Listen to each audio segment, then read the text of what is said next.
We're getting to that time of the year again where many of our award show prospects are getting released. Over the last 2 years, many of these award shows have been under scrutiny, specifically the Oscars for the hashtag and controversy, Oscars So White.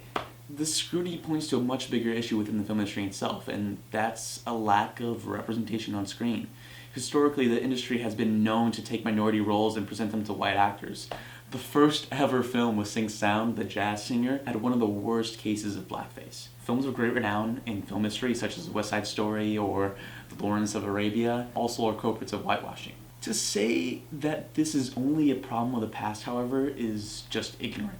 Although not as blatantly offensive as the dark-skin makeup that older films would apply, modern-day pictures constantly change minority characters to white roles or give them to white actors, such as Aloha, The Lone Ranger, or even Doctor Strange. In fact, in a Forbes estimate, out of the top 10 highest-paid male actors, 6 of them were white. 2 of the minority roles actually were actors that act in different countries, such as Bollywood and China, and don't even serve in American cinema. Out of the top 10 highest-paid female actresses, 9 of them are white. And yes, film production is a business, and so executives have to make choices that will drive the most amount of people into seats, especially with tentpole cinema where most whitewashing occurs. This is why this is even more baffling, because minority audiences attend movies and they want to see themselves represented on screen as well. According to the MPAA 2018 report, 45% of tickets sold in 2018 were to minority audiences, while the minorities only actually represent about 39% of the total American population, which shows that people of color are showing up to theaters at a higher rate. Films that have done well, bringing together a diverse and well-represented cast, have exploded in box office. Crazy Rich Asians, Black Panther, or Coco, they all far exceeded their ticket sale expectations due to their diverse stories and cast. Unfortunately, those films are few and far between.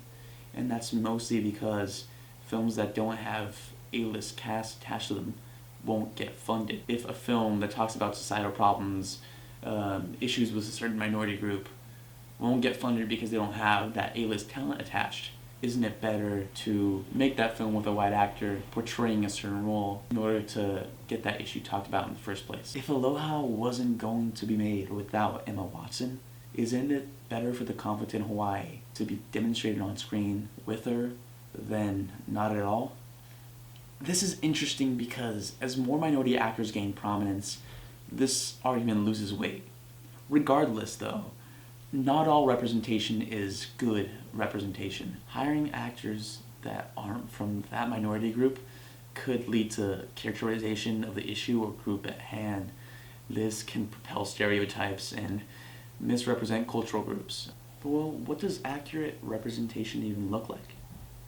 What does an African American actor born in LA know about the struggles of a man living in Kenya, for example? That goes for any American born actor portraying a foreign role. Even Scarlett Johansson, when faced with criticism about whitewashing a role, responded with, "I should be allowed to play any person, any tree, or any animal because that is my job and the requirements of my job." In an ideal world where there wasn't such a disparity between the amount of roles, pay, and so forth between Caucasian actors and minority actors, there would be a place to agree with that. That's not the case. With the film industry having such a deep and historical presence of misrepresenting and pushing aside minority roles, it's just not appropriate film. Every time a film whitewashes a character, it takes another role from minority representation. Something audiences are yearning to see. It's evident. And the box office numbers completely support it because they haven't seen themselves on screen before. Like audiences are already doing with some of these films, you can support well-represented films instead of ones with misjudged casting. Within the industry itself, it's going to take a serious look inside to fix the problem. Caucasian writers outnumber minority ones 5-1. If our stories don't pave a path towards representation, on-screen diversity is impossible to succeed.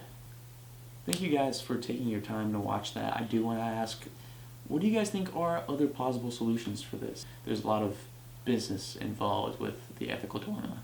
I also want to hear about your thoughts on the role of an actor within film. Should they be allowed to portray whatever they want because that is their job, to inhabit other characters? I want to hear what you guys think I missed, if there's anything that this subject would require somebody to talk about that I didn't hit on. And yeah, that's